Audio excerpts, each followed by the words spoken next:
네, 우리는 같은 본문으로 3주 동안 함께 하나님 말씀을 묵상하고 있습니다. 이번 주는요, 순종이라는 주제로 말씀을 나누겠습니다.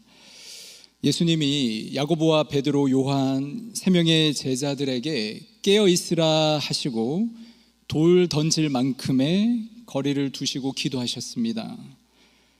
예수님의 간절한 이 기도의 분투, 기도의 싸움 한동안 계속되었습니다. 그런데 우리 주님이요, 한 자리에서 계속 기도하고 머물기만 하신 게 아니라 몇 번이나 제자들을 찾아오세요. 3번이나 찾아오시는 거예요. 주님이 기도드리는 동안 제자들은 무엇을 하고 있었을까요? 3명의 제자가 손에 손을 잡고 통성으로 주여 기도하고 있었습니까? 뭐 하고 있었어요? 자고 있었습니다. 십자가를 앞에 두고 깨어 기도하시는 예수님, 그리고 육신의 연약함으로 잠이 들어있는 제자들의 모습, 성경은 이 두 장면을 매우 대조적으로 보여줍니다. 예수님은 제자들이 자고 있는 걸 보시고 말씀하세요. 그런데 꼭 한 사람 집어서 말씀하세요. 누구를 집으셔서 말씀하세요? 시몬, 베드로, 그렇죠? 우리 마가복음 14장 37절 말씀 읽겠습니다. 시몬아, 자느냐? 내가 1시간도 깨어 있을 수 없더냐? 하필이면 왜 내 이름을 부를까? 베드로가 좀 원망스럽기도 했을 것 같아요. 시몬아, 자느냐? 그런데 여러분, 베드로가요, 예수님 앞에서 자신의 의지와 결단으로 호언장담했지 않습니까? 뭐라고 했어요? 모두가 주를 부인할지라도 저는 주님을 부인하지 않겠습니다. 그런데 우리가 다 알다시피 이 베드로의 호언장담이요, 물거품이 되어버렸습니다. 예수님 말씀대로 닭 울기 전에 3번 예수님을 부인했어요. 이 일이 겟세마네 동산에 오르기 바로 전에 일어난 일이에요. 1시간도 깨어 있을 수 없더냐? 주님의 이 질문은요, 그렇게 너 자신의 힘과 의지로 결단했지만 봐, 너 1시간 버틸 힘조차 없는 연약한 사람이야 라는 것을 일깨워주는 질문이에요. 자신의 의지, 힘, 자신의 결단만 믿고, 그래서 자만하고 교만했던 자신의 모습을 들여다보게 하시는 거죠. 주님이 왜 그렇게 하십니까? 여러분, 우리 인생길에요, 시시각각 찾아오는 시험이 있지 않습니까? 그 시험을 우리 스스로의 힘만으로는 결코 통과할 수 없음을 깨닫게 하시는 겁니다. 그래서 주님이 베드로에게 이렇게 말씀하세요. 38절 말씀 우리 함께 읽겠습니다. 시험에 들지 않게 깨어 기도하라. 마음에는 원이로되 육신이 약하도다 하시고. 여러분, 저와 여러분의 인생에도요, 시험이 있습니다. 예수님도 시험 당하셨어요. 제자들도 시험 당했습니다. 우리 인생에도 시험이 있어요. 여러분, 성경에 시험을 크게 3가지 영역에서 말씀해 주고 있어요. 때로는 사람의 믿음을 테스트하기도 하시죠. 하나님 아브라함을 시험하셨잖아요. 때로는 사탄에 의해서 유혹을 두기도 하십니다. 예수님도 유혹을 받으셨죠. 이 돌이 떡이 되게 하라. 그리고요, 때로는 우리 인생의 시련과 고난, 내가 이해할 수 없는, 이유 없는 시련과 고난이 찾아오기도 해요. 시험, 가장 좋은 예로 구약 성경의 욥의 인생을 우리가 잘 알고 있어요. 여러분, 성경 전체가 어떻게 보면 시험의 역사입니다. 성경 가장 처음 창세기, 여러분, 아담과 하와가요, 선악과 앞에서 그것을 먹을지 말지 유혹받고 있지 않습니까? 시험 당하고 있는 거예요. 그 이후로도 모든 믿음의 사람들의 삶에 언제나 시험이 있었습니다. 그러나 공통적으로 이 시험 앞에 늘 2가지 길이 놓여 있었어요.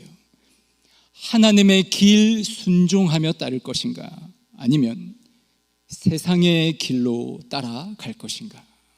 여러분, 저와 여러분은요, 대부분은 다 알고 있잖아요.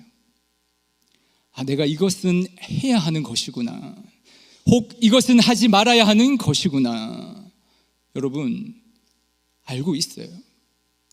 선한 것이, 주님 기뻐하시는 것이 무엇인지 때로는 내 마음으로 원할 때도 있잖아요. 그런데 어떻습니까? 실천하고 행동하는데 많은 어려움이 있지 않습니까? 당장 너무 어려운데 현실이 보이는 거예요. 먹고 살기 바쁜데, 내 앞에 놓여 있는 문제가 이렇게 큰데 내가 그 길을 따라갈 수 있을까? 어떨 때는 나를 유혹하는 더 좋은 게 보입니다. 그러면 고민하지 않습니까? 내가 차마 하지 못하는 많은 상황들이 벌어져요. 이유들이 다 있습니다.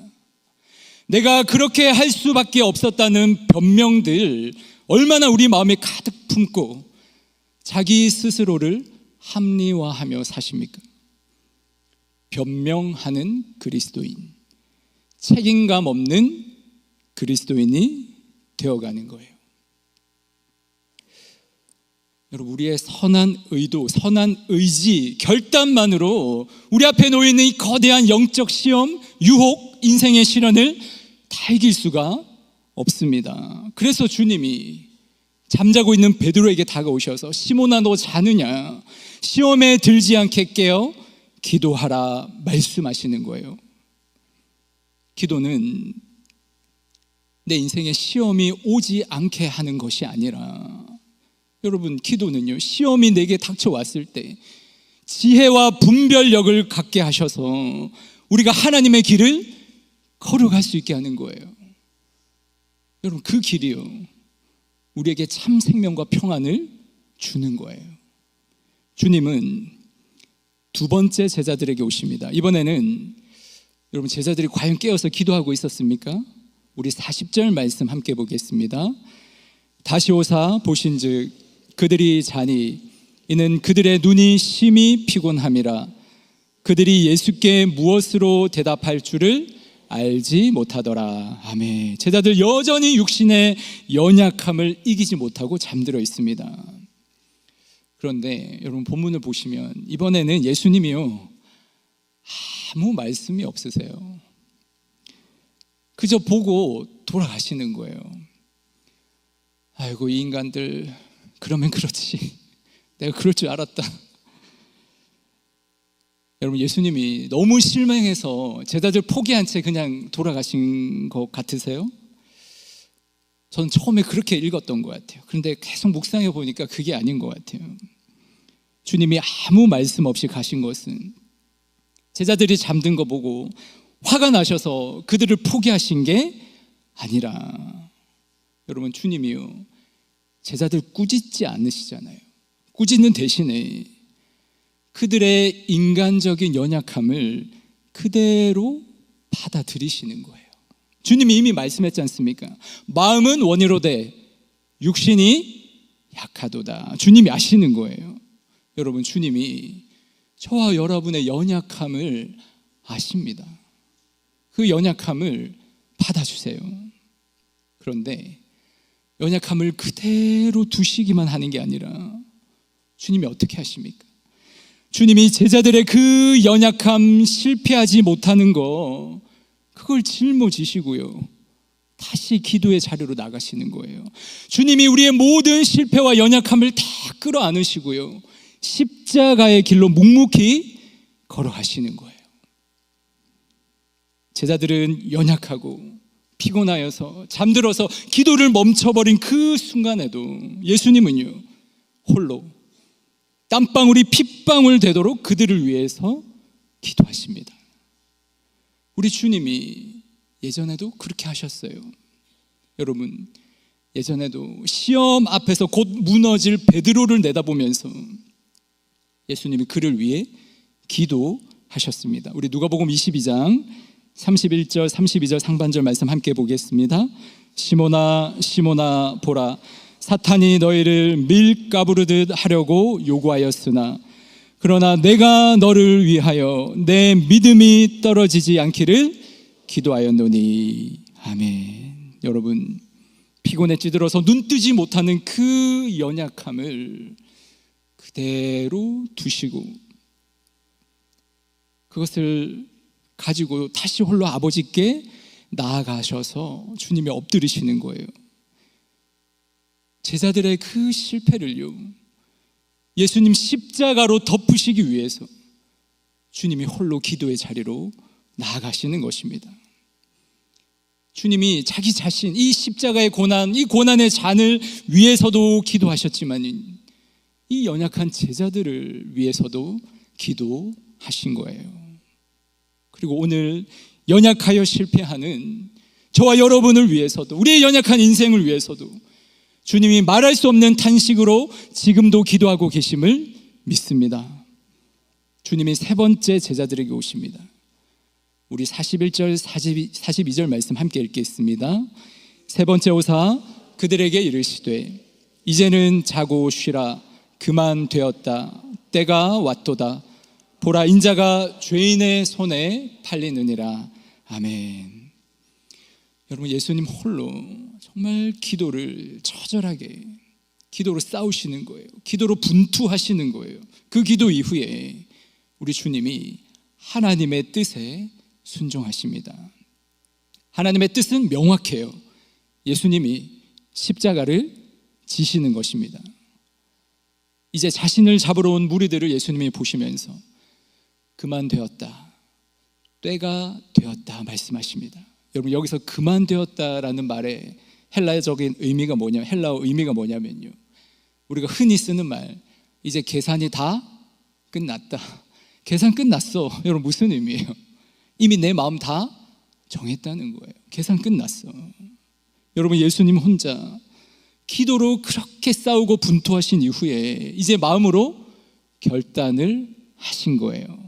여러분, 예수님의 기도 내용 기억나시죠? 우리 지난주에 예수님 기도의 내용 두 부분으로 나눌 수 있었잖아요. 간구하는 기도가 있고요, 포기하는 기도가 있었습니다. 간구하는 기도, 예수님 간절히 하나님 앞에 기도했어요. 아버지여, 이 잔을 내게서 옮겨 주십시오. 그 십자가의 고난과 십자가의 무게가 얼마나 무섭고 두려우면 예수님이 옮겨달라고 간절히 기도하는 거예요. 그러나 주님의 기도는 이 간구의 기도로 끝나신 게 아니라 포기의 기도를 들으시잖아요. 그러나 나의 원대로 마시옵고 아버지의 원대로 하옵소서. 여러분, 주님이 이 기도를 한 번 드리고 끝내신 게 아니라, 여러분 오늘 본문 말씀을 보세요. 제자들 세 번 찾아오시고 다시 기도의 자리로 나가면서 본문에 다시 동일한 말씀으로 기도하사라고 나와 있죠. 기도가 계속된 거예요. 거듭거듭. 여러분, 저는 한 가지 궁금한 게 생겼습니다. 예수님이 간구하는 기도 드리셨는데 갑자기 포기하는 기도를 드리게 되잖아요. 여러분, 이 사이에 얼마의 시간이 지나갔을까? 간구했다가 금방 포기는 하지 않았을 텐데, 그렇지 않습니까? 간구하는 기도와 포기하는 기도 사이에 얼마나 주님이 치열하게 그 앞에 무릎 꿇고 있었을까? 그리고 그 사이에 예수님께는 무슨 일이 일어났을까? 무슨 일이 일어났기에 주님이 자신의 뜻을 꺾으셔서 포기하는 기도를 드릴 수 있었으며 하나님의 뜻을 따를 수 있게 되었을까? 주님이 겟세마네 동산에서요, 베드로와 야고보, 요한 함께 데리고 기도를 시작하기에 앞서 주님이 하신 일이 있습니다. 여러분 기억나십니까? 주님이 뭘 먼저 하셨어요? 제자들에게 주님의 마음을 보여주신 거예요. 심히 놀랍고 고통스럽고 죽게 된 것 같은 그 마음을요, 예수님 제자들에게 그대로 털어놓으시고 보여주신 거예요. 왜 그랬을까요?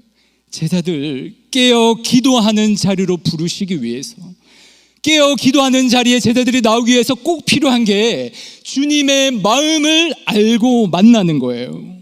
제자들이 깨어있기 위해서 필요한 게 예수님의 마음을 아는 거, 예수님의 마음을 만나는 거였습니다. 우리가 여기서 힌트를 얻게 된다면 예수님의 간구하는 기도와 포기하는 기도 사이에도 무슨 일이 있었을까요? 오랜 시간을 처절하게 분투하는 그 동안에요, 예수님도 마음을 만난 거예요. 하나님 아버지의 마음을 만난 거예요. 이 죄와 사망으로 고통당하는 온 인류를 향한 하나님의 긍휼한 마음, 하나님 없이는 소망이 없는 사람들, 하나님 없이 이기심에 미움과 다툼으로, 전쟁과 폭력으로, 상처와 배반으로 얼룩져가는 이 깊은 죽음의 어둠, 그것을 헤어나올 수 없는 이 인생들을 바라보면서 긍휼이 불타는 그 하나님 아버지의 뜨거운 사랑의 마음, 여러분, 예수님이 그 하나님의 마음을 만난 거예요. 그 마음을 만나니까요, 자신의 뜻을 내려놓고 하나님의 뜻을 따라갈 수 있습니다. 미국 하와이의 빅 아일랜드에는 활화산이 지금도 있습니다. 실제로 많은 사람들이 헬리콥터나 경비행기를 타고 상공하면서 화산을 구경을 해요. 여러분, 쩍 갈라진 저 땅 틈새, 그리고 거대한 분화구 속에서 시뻘겋게 펄펄 끓어오르는 용암을요, 사람들이 보는 거예요. 어떤 목사님이 하늘에서 저것을 탁 내려다보면서 저 붉게 타오르는 용암을 보면서요, 하나님이 이 땅을 품고 계신데 그 품고 계신 하나님의 마음이 저와 같게 느껴지는 거예요. 이기심과 탐욕으로, 물질주의와 인간 소외, 전쟁과 기근, 자연의 파괴로 병들고 쓰러져가는 수많은 생명들, 영혼들, 하나님 아버지가 그 땅을 붙들면서요, 그 마음이 불타는 뜨거움으로, 긍휼한 마음으로 그 하나님의 마음이 느껴지더라는 거예요. 여러분, 그 하나님의 마음을 만나고 경험한 사람들은요, 이 세상을 구원하시고 회복시키시는 하나님의 사역에 동참하게 되는 거예요. 경상도 남자는 집에 들어오면 세 마디 한다고 하던데요. 집에 들어오면 밥도, 아들은 자자. 맞습니까? 요즘 안 그렇겠죠. 저희 아버지도 전형적인 경상도 남자, 무척 무뚝뚝하셨습니다. 아버지가 3대째고 제가 4대째 기독교 신앙을 이어오고 있는데요, 저희 아버지가 이제 어부시니까 뱃일 하면 얼마나 힘들겠어요. 뭐 신앙생활 하시면서도 뱃일을 하면서 약주를 이제 드시죠. 근데 제가 어린 시절 그 아버지가 너무 못마땅한 거예요. 싫고. 그런데 우리 동네 제 친한 친구의 아버지는 제가 다니는 교회 담임 목사님이에요. 저희 아버지는요, 뱃일을 하니까 늘 바다에 나가니까 이 작업복에 비린내 막 풍기고 얼굴도 검게 그을리고요. 그런데 내 친구 아버지는요, 늘 양복 입고 다니고 점잖고 품이 있는 거예요. 그 친구 아버지가 너무 부러운 거예요. 그때부터 제가 기도 제목이 생겼어요. 하나님, 우리 아버지도 술 끊게 해주시고 우리 아버지도 좀 이렇게 품위 있게 해주시고 교회도 매일 나오게 해주시고. 여러분, 어린 마음에 우리 아버지도 그렇게 다른 사람 눈에 보이고 싶었나 봐요. 그런데 여러분, 엄밀히 말하면 아버지를 위한 기도가 아니라 누굴 위한 기도예요? 내 체면을 위한 기도예요. 내 체면. 여러분, 그렇게 기도할 때 많이 없으세요? 내 체면을 위한 기도. 나이 20살이 훌쩍 넘는 어느 날 새벽에 아버지 어머니가 바다에 나가면요, 이제 그물을 당겨서 고기를 잡아서 한 10시쯤 넘어오면 오셔야 되거든요. 그래야 고기를 팔 수 있어요. 10시가 훌쩍 넘었는데 배가 아무리 기다려도 안 들어와요. 몇 시간이 지나서 배가 안 들어오니까 너무 걱정이 되지 않습니까? 바다에 나갔으니까. 한참을 지나고 오후가 다 되어서 저 멀리 배가 한대 들어오는데 이제 점점 가까워지니까 아버지 배예요. 왜 이리 늦게 오셨나?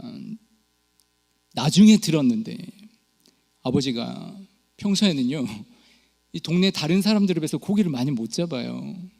그런데 그날따라 만선을 하신 거예요. 여러분, 만선이 뭔지 아시죠? 예, 만선. 아버지 어부 인생 수십 년의 난생 처음 만선을 하신 거예요. 얼마나 좋았을까요? 그런데 여러분, 배에는 살아있는 고기를 그대로 팔기 위해서 산소통이 있습니다. 근데 그날따라 아버지 배에 산소통이 고장이 난 거예요. 누가 혀를 네, 너무 공감이 되시나 봐요. 여러분, 산소통이 고장 나니까 이 저희 고기가요, 거의 다 몇 시간을 타고 오니까 고기가 이제 거의 많이 죽었나 봐요. 여러분, 죽은 고기는 살아있는 고기의 3분의 1도 못 받습니다. 얼마나 속이 상하셨는지. 아버지의 배가 이제 들어와요. 배가 육지에 도착했고, 아버지가 배에서 땅에 발을 탁 내디디는 순간 무릎까지 옷을 걷어 올리셨는데요, 아버지 다리가 그날따라 너무 야위어 보는 거예요. 정말 젓가락 같은 거예요, 두 다리가.